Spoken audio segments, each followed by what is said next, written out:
एक रात थी जो बाकी रातों से बिल्कुल अलग थी। बाहर सन्नाटा था, लेकिन उसके भीतर एक तूफान चल रहा था। सवालों का तूफान। क्यों ऐसा लगता है कि सब कुछ मेरे खिलाफ है? क्यों मैं लोगों को खुश करने की कोशिश करता हूं, फिर भी खुद कभी खुश नहीं होता? क्यों मुझे लगता है कि मेरी जिंदगी किसी और के हाथ में है? क्या मैं कभी खुद को पूरी तरह से स्वीकार कर पाऊंगा? ये वो सवाल थे जो उसके दिमाग में रोज घूमते थे। शायद तुम्हारे भी हों। और इसी तलाश में उस रात वो उस बूढ़े आदमी के पास पहुंचा, एक दार्शनिक जो कहता था कि इंसान अपनी जिंदगी खुद तय करता है। वो लड़का उस बूढ़े के पास गया, सवालों से भरा हुआ, गुस्से से, दुख से, उलझनों से। और दार्शनिक मुस्कुराया, जैसे वो उस सारे दर्द को पढ़ पा रहा हो। तुम जवाब ढूंढने आए हो, उसने कहा, लेकिन शायद तुम्हें जवाब नहीं, एक नई नजर चाहिए। और यहीं से शुरू होती है एक ऐसी बातचीत की यात्रा जो सिर्फ दो लोगों के बीच नहीं होती। ये एक ऐसी बातचीत है जो तुम और तुम्हारे भीतर का सच करते हो। क्योंकि ये कहानी उस साहस की है जो न पसंद किए जाने की हिम्मत देता है। ये कहानी उस आजादी की है जो तब मिलती है जब हम लोगों की पसंद और उम्मीदों की कैद से बाहर निकलते हैं। ये कहानी तुम्हारी हो सकती है। तो अब खुद से एक सवाल पूछो, क्या तुम तैयार हो अपनी पुरानी सोच, अपने डर और अपने झूठे यकीनों को चुनौती देने के लिए? अगर हां, तो ये सफर शुरू होता है एक ऐसे रास्ते पर जो आसान नहीं है, लेकिन सच का है। चलो उस पहले सवाल से शुरू करते हैं। क्या सच में मैं अपनी जिंदगी का मालिक हूँ या सिर्फ हालातों का गुलाम? उस रात जब वह लड़का दार्शनिक के घर पहुंचा तो उसका चेहरा भावनाओं से भरा था, नाराजगी, उलझन और थकावट। वह अब थक चुका था, हर दिन अपने आप को साबित करते करते। हर किसी को खुश रखने की कोशिश में वो खुद कहीं खो गया था। दार्शनिक ने दरवाजा खोला और मुस्कुराकर पूछा, क्या आज तुमने अपने आप से कुछ नया पूछा? लड़का बोला, मैं जानना चाहता हूँ, क्या वाकई मैं अपनी जिंदगी को खुद तय कर सकता हूँ? क्योंकि मुझे ऐसा बिल्कुल नहीं लगता। लगता है जैसे सब कुछ पहले से तय है। मेरा घर कैसा था, मेरी परवरिश कैसी थी, लोग मुझे कैसे देखते हैं, और अब मैं बस उसी रास्ते पर चल रहा हूँ जो मुझे दिया गया है। दार्शनिक ने बिना जवाब दिए कमरे की एक कुर्सी की ओर इशारा किया। वह लड़का बैठ गया और दार्शनिक ने धीरे धीरे बात शुरू की। तुम जो कह रहे हो वो इस दुनिया में बहुत से लोग मानते हैं कि हम अतीत के कैदी हैं, लेकिन यही सबसे बड़ा भ्रम है। अगर तुम्हें लगे कि तुम्हारी जिंदगी वैसे ही चल रही है जैसे किसी और ने उसे लिखा है, तो तुम कभी बदलाव नहीं कर पाओगे। लेकिन अगर तुम मान लो कि हर पल तुम्हारे पास विकल्प है, तो जिंदगी पूरी तरह बदल सकती है। लड़के ने सवाल उठाया, पर मेरा अतीत, मेरी जिंदगी के अनुभव, मेरी परेशानियां, क्या वो मायने नहीं रखती? दार्शनिक मुस्कराया, बिल्कुल नहीं, वो मायने रखते हैं, लेकिन वो तुम्हें तय नहीं करते। मैं तुम्हें एक कहानी सुनाता हूँ। उसने कहा, मान लो एक बच्चा था जिसे बचपन में बहुत ताने सुनने पड़े। उसके माता पिता हमेशा उसकी तुलना दूसरों से करते थे। देखो शर्मा जी का बेटा कितना होशियार है, तुम्हें कुछ नहीं आता, तुमसे तो कुछ भी ठीक से नहीं होता। धीरे धीरे उस बच्चे ने मान लिया कि वो बेकार है। अब जब वो बड़ा हुआ तो हर बार किसी मौके के सामने डरता, इंटरव्यू में जाने से पहले, किसी से दोस्ती करने से पहले, अपने मन की बात कहने से पहले। अब सवाल ये है, दार्शनिक ने गंभीर होकर पूछा, क्या उसका अतीत उसे रोक रहा है या वो खुद अपने उस विश्वास को पकड़े हुए है? लड़का चुप हो गया। उसकी आंखों में चमक थी, जैसे पहली बार उसने ये सवाल खुद से किया हो। दार्शनिक ने कहा, देखो तुम वो नहीं हो जो तुम्हारे साथ हुआ, तुम वो हो जो तुमने उन अनुभवों का मतलब निकाला। तुम्हें किसी ने हारा हुआ महसूस करवाया, लेकिन तुमने उस हार को सच मान लिया। क्या तुम आज भी उस पुराने जख्म को जिंदा रखकर जीना चाहते हो या उसे पीछे छोड़कर आगे बढ़ना चाहते हो? पर डर लगता है, लड़का बोला। अगर मैं मान लूं कि जिंदगी मेरी अपनी है तो सारी जिम्मेदारी मेरी हो जाएगी और फिर किसी को दोष भी नहीं दे सकूंगा। यही तो है सच्ची आजादी, दार्शनिक ने कहा। जब कोई बहाना नहीं बचता, कोई दोष देने वाला नहीं होता, तब तुम्हारे पास सिर्फ एक चीज होती है, तुम्हारी हिम्मत और तुम्हारा अगला कदम। लड़का चुप रहा। उसने बाहर देखा जहां रात गहरी होती जा रही थी, पर आसमान में तारे भी थे। शायद जिंदगी भी ऐसी ही होती है, गहराइयों से भरी, लेकिन रोशनी भी वहीं कहीं होती है। दार्शनिक ने कहा, तुम्हें मालूम है, बहुत से लोग अपने अतीत को ढाल बनाकर जीते हैं। कहते हैं, मेरे माता पिता ने मुझे ठीक से नहीं समझा, मुझे कभी प्यार नहीं मिला, मेरे साथ गलत हुआ था। और ये सब कहकर वो आज कोई कोशिश नहीं करते। क्या तुम्हें वाकई बदलाव चाहिए या तुम सिर्फ कहानी दोहराना चाहते हो? लड़के ने जवाब नहीं दिया, लेकिन उसकी आंखों में हल्का सा विश्वास दिखा। शायद पहली बार उसे लगा कि वो सच में कुछ बदल सकता है। तो क्या मैं जो बनना चाहता हूँ वो बन सकता हूँ? लड़के ने पूछा। बिल्कुल, दार्शनिक बोला, लेकिन इसके लिए तुम्हें सबसे पहले ये यकीन करना होगा कि तुम्हारी जिंदगी की डोर तुम्हारे हाथ में है और कोई दूसरा तुम्हारा भाग्य नहीं लिखता। लेकिन अगर ये सच है, लड़का सोचते हुए बोला, तो इसका मतलब ये भी हुआ कि मैं अब तक खुद अपनी जिंदगी को पीछे खींचता रहा। हाँ, दार्शनिक ने कहा, और यही बात दर्दनाक है, लेकिन ये भी सबसे ज्यादा मुक्त करने वाली बात है। कैसे? लड़का हैरान था, क्योंकि अगर अब तक तुम खुद को रोक रहे थे, तो अब से तुम खुद को उड़ने भी दे सकते हो। कोई दूसरा नहीं रुकेगा अगर तुमने तय कर लिया उड़ना। ये शब्द जैसे लड़के के दिल में उतर गए। दार्शनिक मुस्कराया, तो शुरुआत करो। उस कहानी को बदलो जो तुम रोज अपने आप को सुनाते हो, क्योंकि तुम्हारी कहानी का लेखक अब तुम हो। और उस रात पहली बार वो लड़का बिना डर के चला गया, एक ऐसे सफर पर जहां उसे दूसरों की नहीं, खुद की मंजूरी चाहिए थी।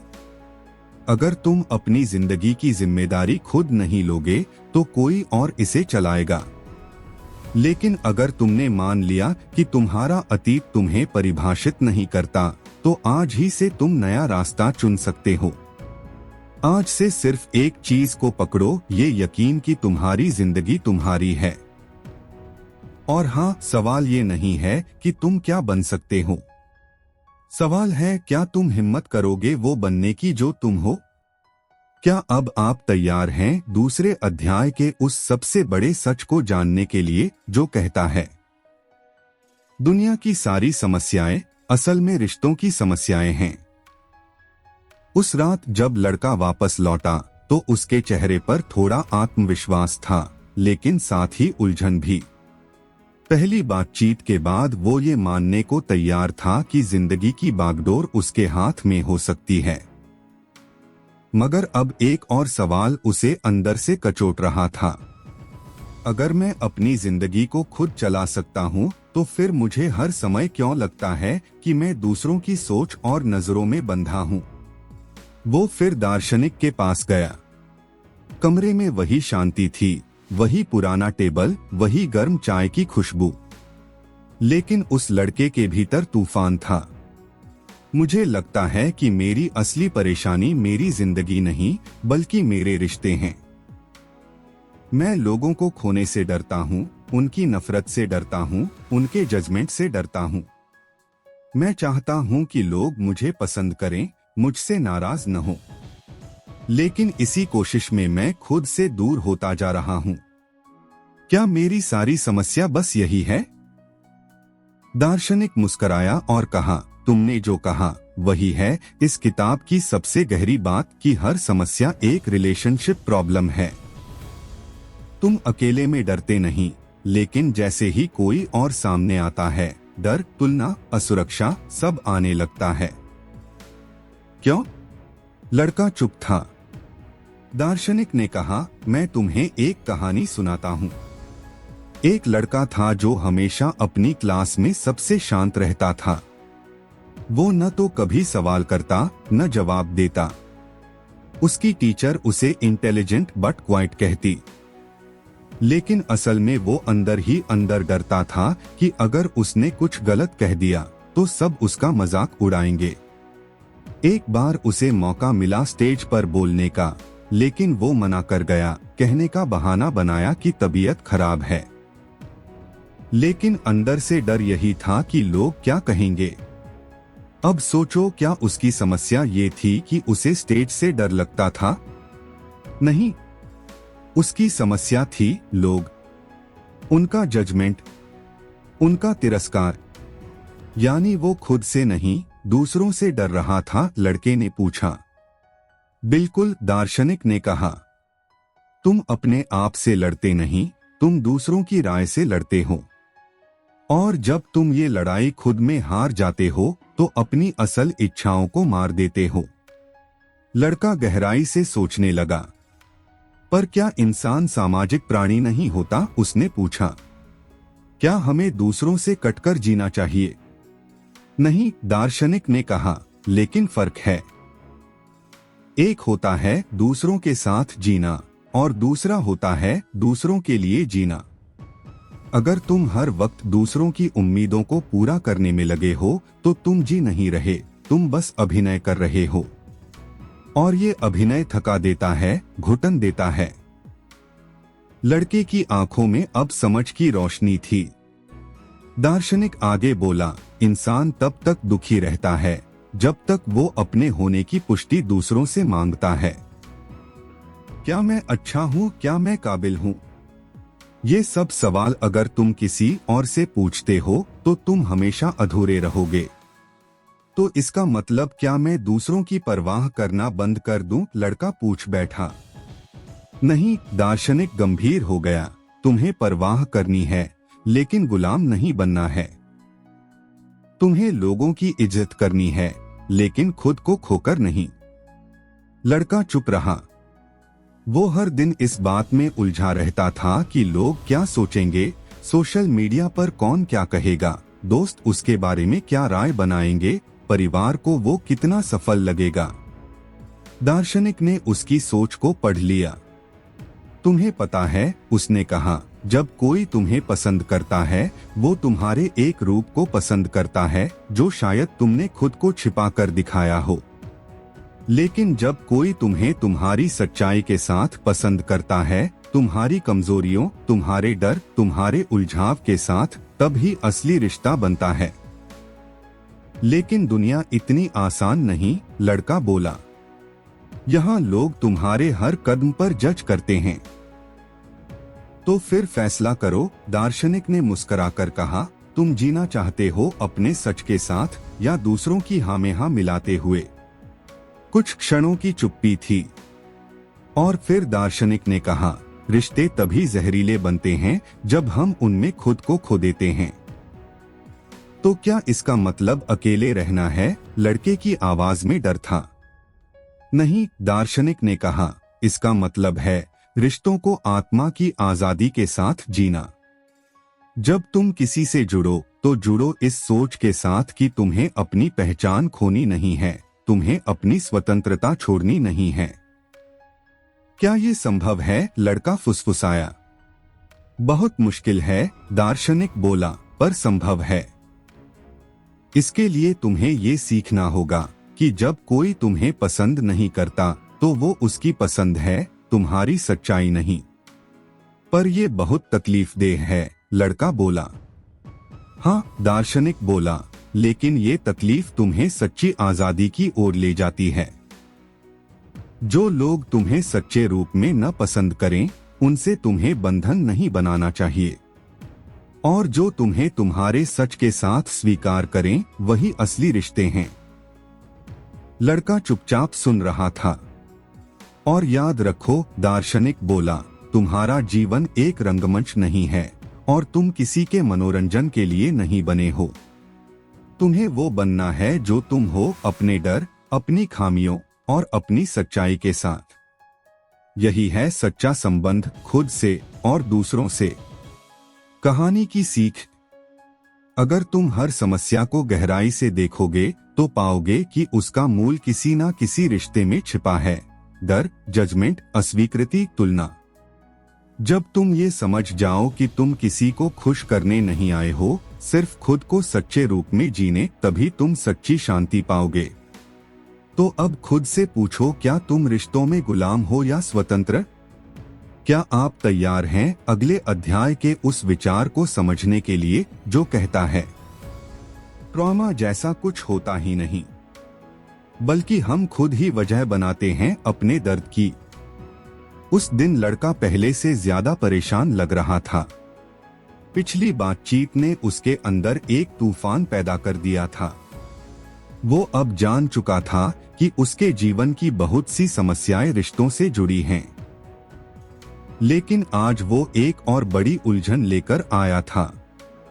वो बैठते ही बोला, मुझे आपसे बहस करनी है, क्योंकि आप जो कह रहे हैं वो मेरी समझ और विश्वास को तोड़ रहा है। दार्शनिक मुस्कराया, बहस नहीं, संवाद करो, क्योंकि जब तुम सच्चाई की तलाश में हो तो बहस नहीं होती, बस सवाल होते हैं। लड़के की आंखों में आंसू थे। मैं जानता हूं कि मैंने अपनी जिंदगी में बहुत कुछ झेला है। बचपन में मेरे साथ जो हुआ वो मैं कभी भूल नहीं सकता। मेरे पिताजी ने मुझे हर छोटी गलती पर मारा, मेरी माँ ने मुझे कभी प्यार से नहीं छुआ। स्कूल में मैं हर दिन डर के साए में जीता था। और अब आप मुझसे कह रहे हैं कि ट्रॉमा जैसी कोई चीज होती ही नहीं। क्या मेरा दर्द झूठा है? दार्शनिक गंभीर हो गया। उसकी आवाज में अब कोमलता थी, जैसे वो दर्द को महसूस कर रहा हो। उसने कहा, मैं तुम्हारे दर्द को नकार नहीं रहा। मैं बस ये कह रहा हूं कि तुम्हारा अतीत, चाहे जितना भी कठिन हो, वो तुम्हारे वर्तमान को नियंत्रित नहीं करता, जब तक तुम उसे अपनी कहानी का मालिक न बना दो। मतलब? लड़के ने तीखे स्वर में पूछा। मतलब ये, दार्शनिक ने समझाना शुरू किया, कि अक्सर हम अपने अतीत को अपने आज की जिम्मेदारी से बचने के लिए इस्तेमाल करते हैं। हम कहते हैं, मैं ऐसा हूं क्योंकि मेरे साथ ये हुआ, मैं भरोसा नहीं कर सकता क्योंकि मुझे धोखा मिला, मैं प्यार नहीं कर सकता क्योंकि मेरा दिल टूटा था। लेकिन सच्चाई ये है कि हम अतीत को एक बहाने की तरह इस्तेमाल करते हैं ताकि आज कोई कठिन निर्णय न लेना पड़े। आप कहना चाहते हैं कि मैंने जो दर्द झेला है उसका कोई असर नहीं होना चाहिए? लड़के की आवाज कांप रही थी। नहीं, दार्शनिक ने धीरे से कहा, मैं कह रहा हूं कि असर को तुमने खुद चुना है। मैं एक कहानी सुनाता हूं। एक लड़की थी जो बहुत बचपन से अपने माता पिता के झगड़ों के बीच पली बढ़ी। उसका घर हर रात चीखों से गूंजता था। उसे लगता था कि प्यार का मतलब ही दर्द है। जब वो बड़ी हुई तो उसने अपने जीवन में सिर्फ वैसे लोगों को चुना जो उसे चोट पहुंचाते थे। हर बार वो रोती थी और कहती थी, मैं तो प्यार करना चाहती हूँ, लेकिन मेरे साथ हर बार वही होता है। अब तुम बताओ, क्या उसकी ये आदत उसके अतीत की वजह से थी, या वो खुद उस अतीत को अपनी कहानी का आधार बनाकर आज भी वही दोहराती रही? लड़का सोच में पड़ गया। दार्शनिक ने कहा, हम अक्सर सोचते हैं कि अतीत के जख्म हमें आगे बढ़ने नहीं देते, लेकिन असल में हम ही उन जख्मों को पकड़े रहते हैं ताकि हमें आज के फैसलों से बचने का बहाना मिल सके। पर आप कैसे कह सकते हैं कि अतीत बेमतलब है? लड़का बोला, वो दर्द मेरे खून में है। तो उसे पूजा की तरह मत रखो, दार्शनिक बोला। उसे अनुभव मानो, एक ऐसा अनुभव जो तुम्हें मजबूत बना सकता है, या एक ऐसा बहाना जो तुम्हें कैदी बना सकता है। चुनाव तुम्हारा है। लेकिन क्या लोग सच में अपने अतीत को चुनते हैं? लड़के ने पूछा।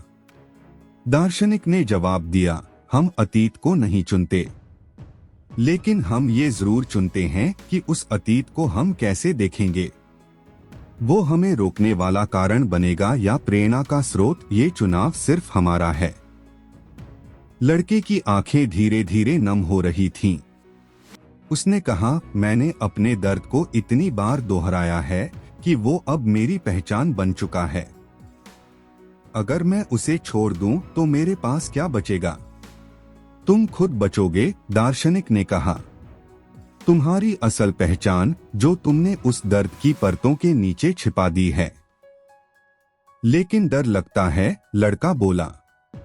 डर हमेशा लगेगा, दार्शनिक ने गहरी सांस लेते हुए कहा, क्योंकि अतीत की कैद भले ही तकलीफ देह हो, लेकिन वो जानी पहचानी है, जबकि आजादी डरावनी होती है, क्योंकि उसमें जिम्मेदारी है, विकल्प हैं और सबसे बढ़कर जवाबदेही है। तो मैं क्या करूं? लड़के ने कहा। कैसे खुद को उस दर्द से अलग करूं जिसने मुझे बनाया है? एक नई कहानी लिखो, दार्शनिक ने कहा। तुम वो नहीं हो जो तुम्हारे साथ हुआ, तुम वो हो जो तुम आज तय करते हो कि क्या बनना है। और अगर मैं गिर गया तो, लड़का बोला। तो फिर उठ जाना, दार्शनिक मुस्कराया, क्योंकि अब तुम अपने फैसलों के मालिक हो, और मालिक गिरते नहीं, सीखते हैं। वो रात चुपचाप गुजर गई, लेकिन उस लड़के के भीतर कुछ टूट गया था और साथ ही कुछ नया जुड़ गया था। शायद पहली बार उसने महसूस किया था कि उसके घाव उसकी पहचान नहीं है। वो उसकी यात्रा का हिस्सा हैं, मंजिल नहीं। कहानी की सीख, हमारे साथ जो हुआ है वो हमेशा रहेगा, यादों में, कहानियों में, जख्मों में। लेकिन हमारे पास हमेशा ये ताकत होती है कि हम उन यादों को किस नजरिए से देखें। तुम अपने दर्द को अपनी पहचान बना सकते हो, या उसे अपनी आजादी की शुरुआत। तो आज खुद से पूछो, क्या मैं वाकई अपने अतीत का कैदी हूं, या मैं अब उसे छोड़ने के लिए तैयार हूं? अब हम पहुंचते हैं उस अध्याय की ओर जो कहता है, अगर तुम सच्चे सुख की तलाश में हो तो तुम्हें मान्यता पाने की चाह को छोड़ना होगा। उस रात जब लड़का फिर लौटा तो उसका चेहरा गंभीर था। अब वो बहस नहीं करना चाहता था, अब वो सीखना चाहता था, लेकिन उसके भीतर कुछ ऐसा था जिसे छोड़ना आसान नहीं था। उसने कुर्सी पर बैठते ही कहा, मुझे लगता है कि मैं सब कुछ समझ रहा हूं, लेकिन एक चीज है जिसे मैं नहीं छोड़ पा रहा। मैं चाहता हूं कि लोग मुझे स्वीकार करें, मुझे सराहें। मैं चाहता हूं कि मेरे काम को पहचान मिले, कि लोग मुझे अच्छा कहें। क्या ये गलत है? दार्शनिक मुस्कराया, फिर बहुत धीरे बोला, ये इच्छा गलत नहीं है, लेकिन यही तुम्हारे दुख की जड़ है। लड़का चौंका। आप कहना चाहते हैं कि अगर मैं चाहूं कि लोग मुझे पसंद करें, सराहें, तो मैं दुखी रहूंगा? हाँ, दार्शनिक ने शांत भाव से कहा, क्योंकि जब तुम मान्यता की तलाश में जीते हो तो असल में तुम अपनी जिंदगी किसी और की नजरों में रख देते हो, और जब तक तुम ये करते रहोगे तब तक तुम कभी आजाद नहीं हो सकते। लेकिन इंसान समाज में रहता है। अगर लोग मुझे पसंद नहीं करेंगे तो मैं अकेला हो जाऊंगा। क्या तुम जानना चाहते हो कि अकेलापन क्या होता है? दार्शनिक ने पूछा। हाँ, लड़के ने धीमे से कहा। अकेलापन तब नहीं होता जब कोई हमारे पास नहीं होता, दार्शनिक ने कहा। अकेलापन तब होता है जब हम खुद को भूल जाते हैं, जब हम दूसरों की उम्मीदों को अपने अस्तित्व से ज्यादा अहमियत देते हैं। लेकिन समाज में रहना है तो लोगों से मान्यता मिलना जरूरी नहीं।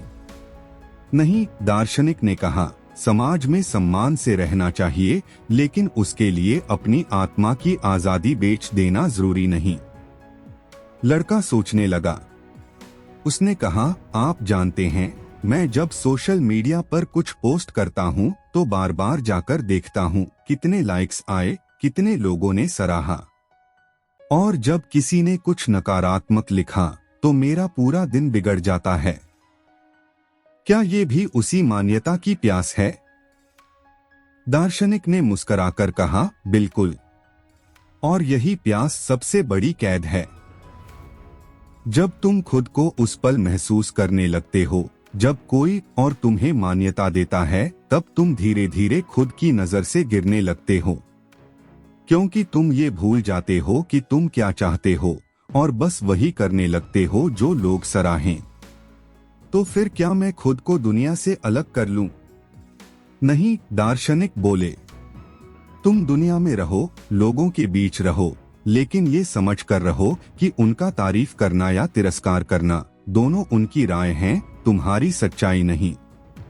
लेकिन जब कोई कहता है कि मैं अच्छा हूँ तो मुझे अच्छा लगता है, लड़का बोला।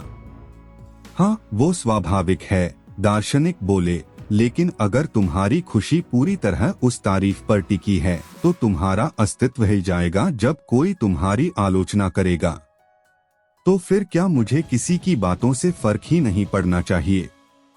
तुम्हें फर्क पड़ सकता है, दार्शनिक बोले, लेकिन तुम ये तय कर सकते हो कि किस बात को अपने दिल तक पहुंचने देना है।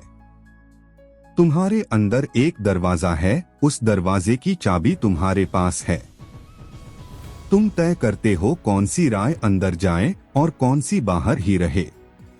लेकिन जब तुम हर राय को भीतर आने दोगे, चाहे वो तारीफ हो या निंदा, तब तुम खो जाओगे।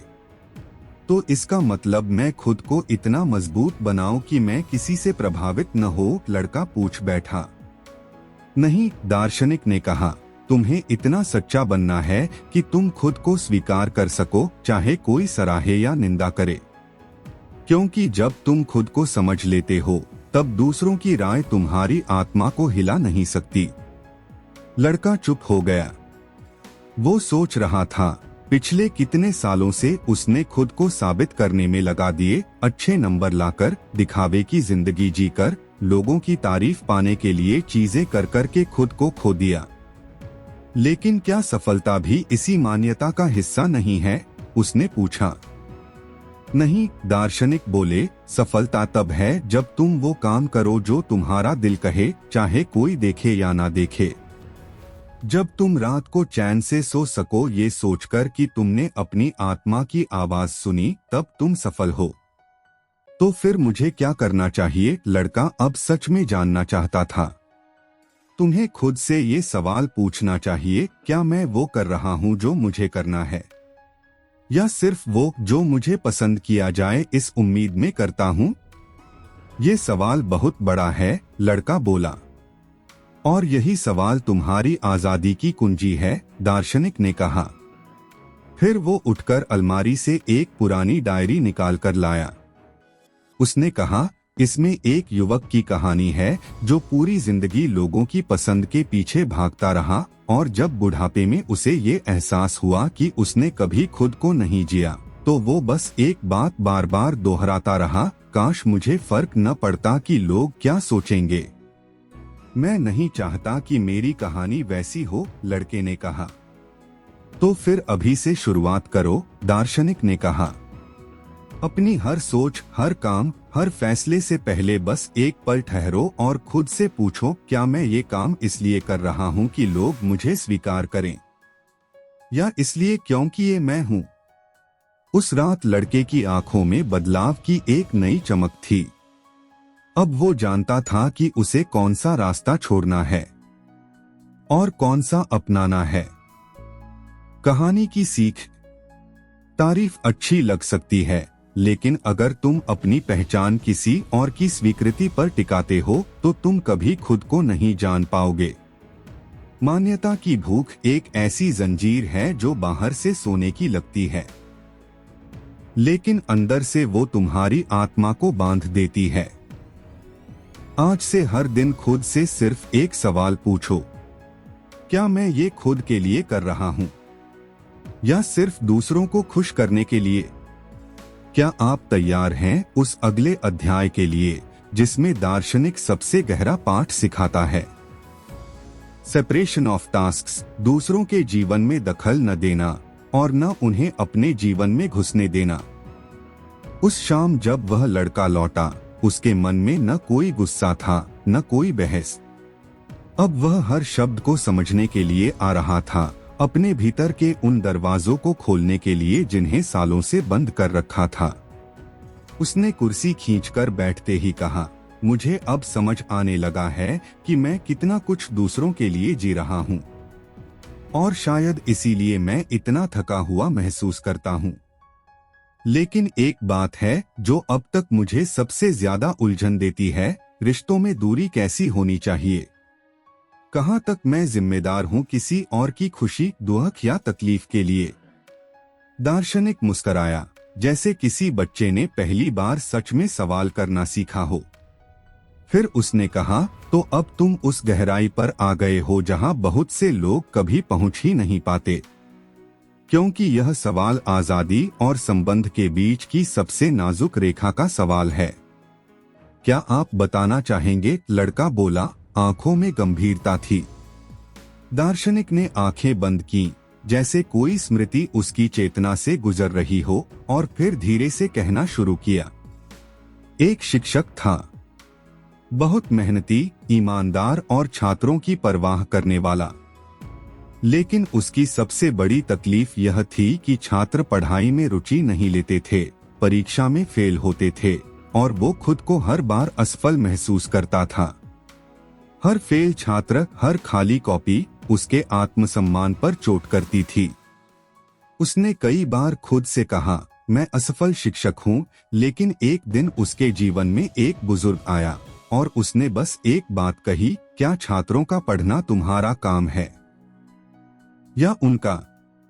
शिक्षक ने कहा, मेरा काम है उन्हें समझाना, उन्हें प्रेरित करना, उनके लिए अच्छा करना। बुजुर्ग ने कहा, हाँ, और इतना तुम कर रहे हो, लेकिन क्या उनके समझने, सीखने या सफल होने की जिम्मेदारी भी तुम्हारी है?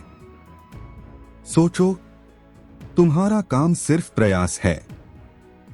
उनका सीखना या न सीखना, ये उनका काम है। लड़का ध्यान से सुन रहा था। दार्शनिक बोला, यही है सेपरेशन ऑफ टास्क्स, कार्यों का पृथक्करण। यानी समझ पाना कि इस परिस्थिति में मेरी जिम्मेदारी कहाँ खत्म होती है और दूसरे की कहाँ शुरू होती है। जैसे ही तुम ये समझ जाते हो, तुम अपने भीतर से बहुत सारा बोझ गिरा सकते हो। लड़के ने सिर हिलाया, तो इसका मतलब ये हुआ कि अगर मैं किसी को खुश रखने की कोशिश करता हूँ, लेकिन वो खुश नहीं होता, तो वो मेरी गलती नहीं है। बिल्कुल नहीं, दार्शनिक ने उत्तर दिया। तुम्हारा कार्य है सम्मानपूर्वक व्यवहार करना, ईमानदारी से पेश आना, प्रेम से बात करना। लेकिन सामने वाला तुम्हारी बातों को कैसे लेता है, वो उसका कार्य है। यदि तुम हर किसी के मूड, हर रिश्ते की चाल, हर आलोचना को अपना दायित्व समझते रहोगे, तो तुम जी ही नहीं पाओगे।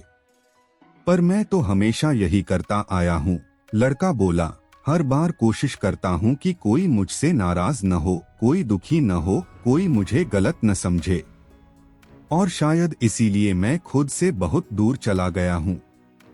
दार्शनिक ने गंभीर होकर कहा, तो अब तय करो, क्या तुम अपनी जिंदगी दूसरों के मूड और प्रतिक्रियाओं के अनुसार चलाना चाहते हो या अपने विवेक और सच्चाई के अनुसार? लड़का चुप था। दार्शनिक बोला, मैं तुम्हें एक और कहानी सुनाता हूँ। एक बेटी थी जो अपने माता पिता की इकलौती संतान थी। वह कला में रुचि रखती थी, लेकिन उसके माता पिता चाहते थे कि वह डॉक्टर बने। लड़की ने हमेशा अपने माता पिता को खुश रखने की कोशिश की थी, लेकिन एक दिन वो टूट गई। उसने कहा, मैं क्या करूं?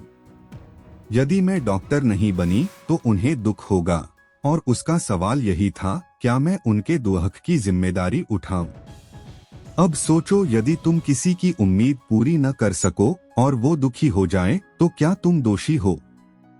नहीं, क्योंकि उस दुख की जिम्मेदारी उनके विचारों, उनकी अपेक्षाओं की है, तुम्हारे चुनाव की नहीं। लड़के ने धीरे से कहा, तो इसका मतलब यह हुआ कि मुझे उन कार्यों से खुद को अलग करना चाहिए जो मेरे नियंत्रण में नहीं हैं। हाँ, दार्शनिक ने कहा, और यही तुम्हारी मुक्ति का पहला कदम है। जैसे ही तुम पहचान लेते हो कि कौन सा काम तुम्हारा है और कौन सा किसी और का, तुम नो कहना सीखते हो, और यही ना तुम्हें हाँ के सबसे असली अर्थ तक ले जाता है। लेकिन डर लगता है, लड़का बोला। अगर मैंने मना कर दिया, अगर मैंने उनकी उम्मीदें नहीं पूरी की, तो क्या मैं अकेला रह जाऊंगा? ये डर स्वाभाविक है, दार्शनिक ने कहा। लेकिन सवाल यह है, क्या तुम उस संबंध को बनाए रखना चाहते हो जो सिर्फ तुम्हारे झुकने पर टिका हो? क्या वो रिश्ता सच्चा है जो तुम्हारे नहीं को बर्दाश्त न कर सके? लड़के की आंखें भर आईं। मैंने कई बार अपने सपनों को मार दिया, सिर्फ इसलिए कि कोई दुखी न हो। लेकिन आज मुझे लगता है कि मैं ही सबसे ज्यादा दुखी हूं। तो अब तय करो, दार्शनिक ने कहा, कि तुम किसका जीवन जी रहे हो, अपना या दूसरों का? वो चुप रहा, भीतर से कांपता रहा। लेकिन अब वो चुप्पी खाली नहीं थी, उसमें एक गहराई थी, एक नई सोच का अंकुर। दार्शनिक ने कहा, हर इंसान को ये सीखना जरूरी है कि वह किसी और की अपेक्षाओं का उत्तरदायी नहीं है, और कोई और भी तुम्हारी अपेक्षाओं का बोझ नहीं उठाएगा। एक बार जब तुम ये समझ जाओगे, तो तुम रिश्तों में उलझोगे नहीं, बल्कि उन्हें सम्मान के साथ जीने लगोगे। क्या ये आसान है? लड़के ने पूछा। नहीं, दार्शनिक बोला, बहुत कठिन है। क्योंकि हम सबको यह सिखाया गया है, दूसरों को खुश रखो, अपनों को निराश मत करो, संबंधों के लिए खुद को भूल जाओ। लेकिन जो लोग खुद को भूल जाते हैं, वो किसी को सच्चा सुख नहीं दे पाते। तो क्या मैं सेल्फिश हो जाऊं? लड़के ने पूछा। नहीं, दार्शनिक ने जवाब दिया। सेल्फिश होना तब होता है जब तुम केवल अपनी भलाई के लिए किसी को चोट पहुंचाते हो। लेकिन सेल्फ रिस्पेक्ट तब होता है जब तुम अपनी आत्मा की आवाज सुनते हो, बिना किसी पर दबाव डाले। तुम हर कार्य को प्रेम और सम्मान से कर सकते हो, और फिर भी नहीं कह सकते हो अगर वह कार्य तुम्हारा नहीं है। लड़का अब शांत था। और एक बात याद रखना, दार्शनिक बोला, जब तुम दूसरों के कार्यों की जिम्मेदारी उठाते हो, तो तुम उन्हें भी निर्भर बना देते हो। तुम उन्हें खुद की लड़ाई लड़ने नहीं देते। और जब कोई तुम्हारे जीवन की डोर अपने हाथ में लेना चाहता है, तो वो तुम्हारे विकास को रोक रहा है। उस रात बहुत कुछ सुलझा, न शब्दों में, न तर्कों में, बस भीतर की एक चुप समझ में। लड़का अब जान चुका था कि उसे हर उस चीज को अलग करना होगा जो उसका कार्य नहीं है, और यही उसकी स्वतंत्रता की पहली सांस थी। कहानी की सीख, तुम्हारा कार्य सिर्फ उतना है जितना तुम्हारे विवेक, तुम्हारी आत्मा और तुम्हारी ईमानदारी से जुड़ा है। किसी की खुशी, दुख, प्रतिक्रिया या निर्णय, वो उनका कार्य है। जब तक तुम ये पहचान नहीं पाते, तुम हर समय दूसरों की सोच में जकड़े रहोगे। आज खुद से बस एक सवाल पूछो, क्या मैं अपना कार्य कर रहा हूं, या किसी और के कंधे का बोझ उठाकर चल रहा हूं? अब क्या आप तैयार हैं उस अगले गहरे अध्याय के लिए, जिसमें दार्शनिक सिखाता है, अतीत या भविष्य नहीं, जीवन सिर्फ वर्तमान में ही जिया जाता है। वो शाम कुछ अलग थी। लड़के के चेहरे पर अब तक जो तनाव, असमंजस और बेचैनी दिखती थी, वो थोड़ी हल्की पड़ चुकी थी। अब वो न केवल सुनने आ रहा था, बल्कि महसूस करने भी लगा था। पिछली बातचीतों ने उसके भीतर कई परतें खोली थीं, और अब वो एक बहुत ही सरल लेकिन गहरा सवाल लेकर आया था, अगर मैं आजाद होना चाहता हूँ, तो मुझे सबसे पहले क्या करना होगा? दार्शनिक मुस्कराया और बहुत शांति से कहा, आज में जीना सीखो। लड़का थोड़ी देर चुप रहा, फिर बोला, क्या इसका मतलब है कि मैं अपने अतीत को भूल जाऊं या भविष्य की चिंता करना छोड़ दूं? क्या ये सब वाकई संभव है? दार्शनिक ने चाय की प्याली थामते हुए कहा, संभव है। अगर तुम समझो कि तुम जो कुछ भी महसूस करते हो, डर, गुस्सा, दुख या बेचैनी, उसकी जड़ या तो तुम्हारे अतीत में छिपी है या भविष्य की आशंका में। परंतु जीवन सिर्फ और सिर्फ एक ही जगह घटित होता है, वर्तमान में। लड़का चुपचाप सुन रहा था। मैं तुम्हें एक कहानी सुनाता हूँ, दार्शनिक ने कहना शुरू किया। एक चित्रकार था जो बुढ़ापे में बहुत प्रसिद्ध हो गया था, लेकिन उसने अपनी जवानी के सारे साल एक ही पेंटिंग पर खर्च किए। जब लोग उससे पूछते कि उसने इतने वर्षों तक एक ही चित्र क्यों बनाया, तो वो मुस्कुराकर कहता, क्योंकि मुझे कुछ बनाना नहीं था, बस हर दिन उस चित्र में जीना था। उसने कभी ये नहीं सोचा कि कब उसका चित्र पूरा होगा, और न ही उसे इस बात की परवाह थी कि बीते सालों में उसने क्या खोया या पाया। वो बस हर दिन अपने ब्रश से एक नया रंग जोड़ता रहा, शांति से, बिना चिंता के, बिना जल्दबाजी के। लड़का सोच में पड़ गया। इसका मतलब है कि अगर हम बस उस एक काम में पूरी तरह डूब जाएं जो हमारे सामने है, बिना बीते कल की टीस और आने वाले कल की घबराहट के, तो हम वाकई जी सकते हैं। बिल्कुल, दार्शनिक ने कहा। जीवन केवल वही है जहां तुम हो। लेकिन हम में से ज्यादातर लोग कभी वहां होते ही नहीं जहां होना चाहिए। हमारा शरीर यहां होता है, लेकिन हमारा मन या तो बीते कल की गलती ढूंढ रहा होता है या आने वाले कल की चिंता में खोया होता है। और यही सबसे बड़ा दुहक है, हम जीवन को उसके होने के समय पर नहीं जीते। पर मैं कैसे अपने अतीत से निकलूं? लड़का बोला। मैंने बहुत गलतियां की हैं। मैं बहुत बार टूटा हूं। कभी कभी लगता है कि जो मैं आज हूं, वो मेरी सारी पिछली विफलताओं का नतीजा है। लेकिन तुम भूल रहे हो, दार्शनिक ने कहा, कि अतीत तुम्हें सिखा सकता है, पर वो तुम्हें बांध नहीं सकता जब तक तुम उसे पकड़े न रहो। लोग कहते हैं कि मैं ऐसा हूं क्योंकि मेरे साथ ये हुआ, लेकिन यह एक झूठ है जिसे हम दोहराते रहते हैं ताकि आज की जिम्मेदारी से बच सकें। सच तो यह है कि तुम हर पल नए चुनाव कर सकते हो, इस पल में, अभी। लड़का बहुत ध्यान से सुन रहा था। तो क्या मैं अपनी सारी पहचान फिर से बना सकता हूं? उसने पूछा। हाँ, दार्शनिक ने कहा, हर सुबह जब सूरज उगता है, वो तुम्हें एक मौका देता है कि तुम खुद को दोबारा गढ़ो। ये मत सोचो कि तुम क्या थे, सोचो कि तुम आज क्या होना चाहते हो। अगर तुम हर सुबह ये सोचकर उठो कि मैं नया हूं, तो धीरे धीरे तुम्हारा अतीत भी पीछे छूट जाएगा। लेकिन फिर भविष्य का क्या? लड़का बोला। अगर मैं आज पर ध्यान दूं और कल की योजना न बनाऊं, तो क्या मैं गैर जिम्मेदार बन जाऊंगा? दार्शनिक मुस्कराया। भविष्य की योजना बनाना कोई बुरी बात नहीं, लेकिन अगर तुम हर समय इसी सोच में खोए रहो कि कल क्या होगा, तो तुम आज को जीना भूल जाओगे। योजना बनाना ठीक है, लेकिन उसके लिए आज को कुर्बान करना गलत है।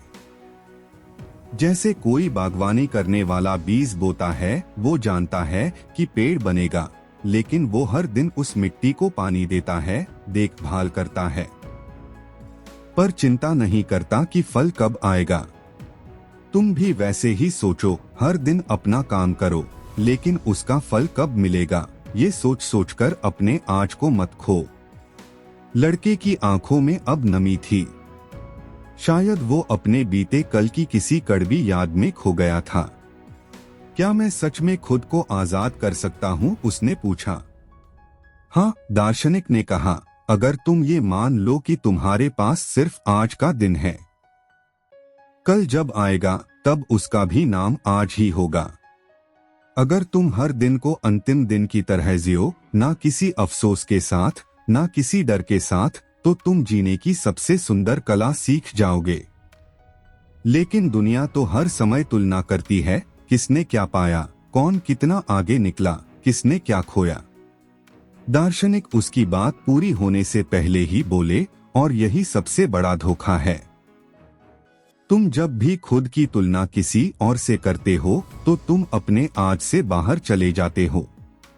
तुम उन लोगों की कहानियों को अपनी कहानी में घुसेड़ने लगते हो, जबकि तुम्हारी कहानी सिर्फ तुम्हारी है।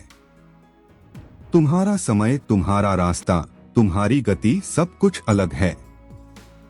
अगर तुम हर दिन सिर्फ एक कदम भी बढ़ो तो तुम सफल हो, लेकिन अगर तुम दूसरों की रफ्तार देखकर दौड़ने लगो तो तुम गिरोगे, थकोगे और आखिरकार टूट जाओगे। लड़का अब गहरी सांस ले रहा था, जैसे किसी ने उसकी छाती से एक बड़ा बोझ उतार दिया हो। तो अगर मुझे सच में जीना है तो मुझे सिर्फ आज को पकड़ना होगा। नहीं, दार्शनिक ने कहा, तुम्हें आज में डूब जाना होगा। जैसे कोई नदी में उतरता है और बाकी सब भूल जाता है। तुम सोचो मत, तुलना मत करो, भविष्य की चिंता मत पालो। बस जो काम तुम्हारे सामने है उसे पूरे मन से करो। चाहे वो एक कप चाय बनाना हो, किताब पढ़ना हो या सिर्फ किसी से मुस्कुराकर बात करना हो। जब तुम हर काम को पूरा जीवन समझकर करोगे तभी तुम जीवन को पूरी तरह महसूस करोगे। लड़का अब मुस्कुरा रहा था। एक हल्कापन था उसके चेहरे पर। अब वो अपने कल से पीछा छुड़ाना चाहता था और अपने आज से दोस्ती करना चाहता था। लेकिन अगर मैं फिर से फिसल गया और फिर से अतीत में उलझ गया, उसने धीमे से पूछा, तब फिर से आज में लौट आना। दार्शनिक बोले, हर बार जब तुम्हारा मन भटक जाए खुद से कहो, मैं कहाँ हूँ? क्या मैं इस पल में हूँ? और अगर नहीं तो अपनी सांस पर ध्यान दो, अपनी धड़कन सुनो, अपने हाथों को महसूस करो। तुम वापस आ जाओगे।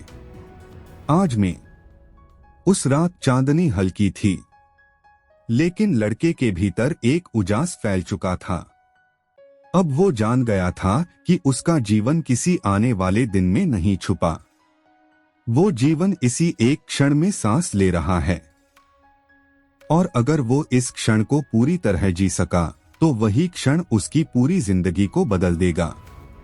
अगर आप चाहें तो अब हम बढ़ सकते हैं अंतिम अध्याय की ओर, जहां दार्शनिक जीवन का सबसे अंतिम और सबसे सच्चा सूत्र देता है। जीवन का अर्थ है किसी के लिए उपयोगी होना। यही असली खुशी है। उस रात जब लड़का दार्शनिक के पास पहुंचा तो उसका चेहरा बदला हुआ था। उसमें अब वो बेचैनी नहीं थी जो पहले हुआ करती थी। अब उसकी आंखों में एक प्रकार की जिज्ञासा थी, जैसे वो जीवन को फिर से सीखना चाहता हो, एकदम नए सिरे से। उसने चुपचाप बैठते हुए कहा, आपकी हर बात ने मुझे कुछ न कुछ सिखाया है। मैं अब समझने लगा हूँ कि मेरा अतीत मुझे नहीं बांधता, दूसरों की राय से मुझे अपनी पहचान नहीं बनानी, और सबसे बड़ी बात, मुझे आज में जीना है। लेकिन एक सवाल अब भी मेरे भीतर गूंजता है, मैं क्या हूँ? मेरे जीवन का अर्थ क्या है? दार्शनिक थोड़ी देर चुप रहे, जैसे कोई बहुत कीमती बात कहने से पहले मन ही मन उसे दोहरा रहा हो। फिर उन्होंने कहा, हर इंसान इस सवाल से गुजरता है, मैं क्यों हूँ, लेकिन जवाब कोई बाहर से नहीं आता, वो भीतर से उठता है। और उस उत्तर की शुरुआत होती है, तुम किसके लिए हो? लड़का थोड़ा चौंका, किसके लिए हूँ? क्या मतलब? मतलब ये कि जीवन का अर्थ तब बनता है जब तुम किसी के लिए उपयोगी हो जाते हो। जब तुम्हारा होना किसी और के जीवन में रोशनी ला सके, किसी के दर्द को थोड़ा कम कर सके, किसी के सफर को थोड़ा आसान बना सके, तभी तुम्हारा जीवन अर्थ से भरता है। लड़का गहराई से सुन रहा था। अब उसमें वो चंचलता नहीं थी जो पहले दिन थी। वो हर शब्द को आत्मा से पकड़ रहा था। लेकिन हम तो अक्सर सोचते हैं, लड़का बोला, कि हमें कुछ बड़ा करना है, महान बनना है, दुनिया को बदलना है। तभी जीवन का अर्थ होगा। और यही सबसे बड़ा भ्रम है, दार्शनिक बोले। महानता कोई ऊंचाई नहीं होती, वो गहराई होती है। अगर तुम हर दिन सिर्फ इतना सोचो कि मैं आज किसी के लिए उपयोगी रहूं, तो यही सोच तुम्हें उस गहराई तक ले जाएगी जहां अर्थ खुद जन्म लेता है। तो फिर क्या सफलता, पैसा, प्रसिद्धि, ये सब बेमतलब है? लड़का पूछ बैठा। नहीं, ये बेमतलब नहीं है, दार्शनिक ने कहा, लेकिन ये उद्देश्य नहीं है। ये परिणाम हो सकते हैं, लेकिन अर्थ नहीं।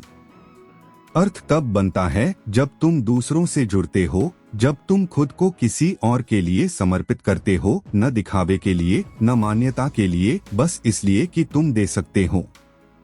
देने की ताकत ही सबसे बड़ी शक्ति है, लड़के ने बुदबुदाकर कहा। दार्शनिक मुस्कराए, और वो ताकत तुम्हारे भीतर पहले से है। पर हम में से ज्यादातर लोग इसे तब तक नहीं पहचान पाते जब तक हम देने की जगह लेने में लगे रहते हैं। तो क्या खुद को भूल जाना चाहिए? लड़का बोला। नहीं, दार्शनिक बोले, खुद को पाना ही है, लेकिन उस प्रक्रिया में खुद को देने से मत डरना, क्योंकि देने से ही तुम खुद को समझ पाते हो। मैं तुम्हें एक कहानी सुनाता हूँ। एक गांव में एक बूढ़ा आदमी था जो हर रोज सूरज उगने से पहले खेतों में पानी देता था। उससे किसी ने पूछा, तुम्हारा खेत तो यहाँ है नहीं, फिर ये मेहनत किसके लिए करते हो? उसने हंसकर कहा, जब मैं छोटा था कोई और ये कर रहा था, तब मैं पानी पीकर बड़ा हुआ, अब मेरी बारी है। ये छोटी सी बात जीवन का बड़ा अर्थ सिखा देती है। वो आदमी कोई महान कार्य नहीं कर रहा था, बस उपयोगी बन रहा था, और इसी में उसका सुख था। लड़का अब अपनी आंखों से वो पानी महसूस कर रहा था जो कभी भीतर बंधा था। कभी कभी मैं सोचता हूँ कि मेरा होना ही व्यर्थ है, उसने धीरे से कहा, लेकिन अब पहली बार मुझे लगता है कि शायद मेरा होना भी किसी के लिए रोशनी बन सकता है।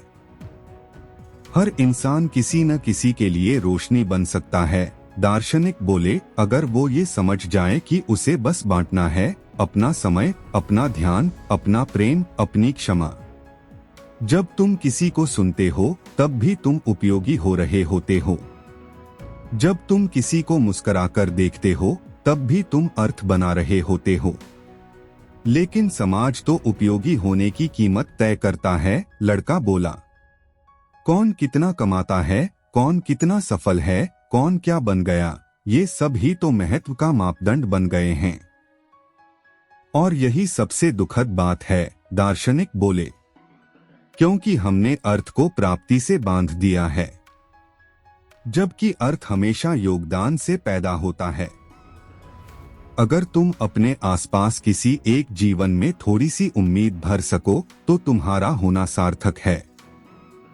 क्या ये अर्थ हर किसी को मिल सकता है? लड़का गंभीरता से बोला। हाँ, दार्शनिक ने कहा, लेकिन वो तुम्हें तभी मिलेगा जब तुम खुद को दूसरों से जोड़ोगे। और यही सच्चा संबंध है कि मैं तुम्हारे जीवन को बेहतर बना सकूं, चाहे थोड़ा ही क्यों न सही। फिर उसने कहा, अब मैं जानता हूं कि मैं क्यों जीना चाहता हूं, क्योंकि मेरे जीने से किसी और की जिंदगी आसान हो सकती है, और यही मुझे हर सुबह उठने का कारण देगा। अब तुम समझ गए हो, दार्शनिक बोले, कि जीवन को अर्थ नहीं खोजने की चीज है, बल्कि अर्थ देने की चीज है। और जब तुम किसी को प्रेम देते हो, सहारा देते हो और उम्मीद देते हो, तुम खुद अपने जीवन को भी अर्थ दे रहे होते हो। लड़का अब उठ खड़ा हुआ। उसकी आंखों में चमक थी, लेकिन यह चमक किसी जीत की नहीं, बल्कि किसी शांत स्वीकार की थी। क्या ये हमारी आखिरी बातचीत थी? उसने पूछा। दार्शनिक मुस्कराया। बातचीतें कभी खत्म नहीं होती, लेकिन हाँ, अब तुम्हें अपनी बातों की शुरुआत करनी है, इस बार खुद से। वो रात चुपचाप थी, लेकिन लड़के के भीतर अब सन्नाटा नहीं था। वहां उम्मीद थी, मकसद था, और सबसे बढ़कर उपयोगी होने की भावना थी। अब वह जान गया था कि वह क्यों है और क्यों रहेगा, क्योंकि उसका होना अब सिर्फ उसके लिए नहीं बल्कि दुनिया के लिए था। यदि आप चाहें तो मैं अब पूरी किताब का एक संक्षिप्त सारांश या एक भावनात्मक अंतिम संदेश भी लिख सकता हूं, जो आपके YouTube वीडियो को एक मजबूत और यादगार अंत देगा। क्या आप चाहेंगे कि मैं ऐसा लिखूं? तो अब जब यह बातचीत अपने अंतिम मोड़ पर आ चुकी है, जहां एक बेचैन उलझा हुआ, दूसरों की पसंद नापसंद में डूबा लड़का अब खुद से मिलने के लिए तैयार है। अब वो जान चुका है कि उसका अतीत उसकी नियति नहीं है, कि तारीफ पाने की भूख केवल एक कैद है, कि जिम्मेदारियां बांटी जा सकती हैं, कि सच्ची आजादी दूसरों की राय से ऊपर उठने में है, और सबसे बड़ी बात कि जिंदगी का अर्थ कोई बड़ी उपलब्धि नहीं बल्कि किसी की आंखों में थोड़ी सी उम्मीद बन जाना है। इस किताब ने हमें यही सिखाया कि खुद को नापसंद करने की हिम्मत रखो, अगर वही रास्ता तुम्हें अपनी सच्चाई तक ले जाए। दूसरों के बनाए नक्शों पर मत चलो, खुद की राह चुनो, भले ही उस राह पर चलने वाले कम हो। याद रखो, तुम्हें सबको खुश करने के लिए नहीं भेजा गया है, तुम्हें यहाँ इसलिए भेजा गया है ताकि तुम खुद के होने को स्वीकार कर सको और किसी और के सफर को थोड़ी रोशनी दे सको। जब तुम डरते हो नापसंद किए जाने से, तब तुम खुद को ही सबसे ज्यादा नापसंद कर बैठते हो। लेकिन जब तुम हिम्मत करते हो न कहने की, अपनी राह चुनने की, अकेले चलने की, तब तुम अपने भीतर की सबसे असली आवाज सुन पाते हो। तो इस किताब का अंतिम संदेश यही है, मत डरो अगर लोग तुम्हें समझ न पाएं, मत झुको अगर तुम्हारे रास्ते पर भीड़ न हो, मत रुको अगर तुम्हारे निर्णयों को लोग चुनौती दें, क्योंकि अंत में जीवन उसी का होता है जिसने जीने की हिम्मत दिखाई, अपने सच के साथ, अपनी शर्तों पर, अपने अर्थ के लिए। इसलिए आज से खुद से बस एक वादा करो कि मैं खुद को वो बनने दूंगा जो मैं बनना चाहता हूं। मैं दूसरों की निगाहों में नहीं, अपनी आत्मा की नजरों में ऊंचा बनूंगा, क्योंकि यही है the courage to be disliked. अब आप पर है। क्या आप तैयार हैं वो पहला कदम उठाने के लिए? क्या आप सच में खुद की जिंदगी जीने का साहस रखते हैं? अगर हाँ, तो इस वीडियो को उन लोगों तक पहुंचाइए जो अपने डर से, अतीत से, लोगों की सोच से जूझ रहे हैं। शायद उनके लिए आप उपयोगी बन सकें। धन्यवाद।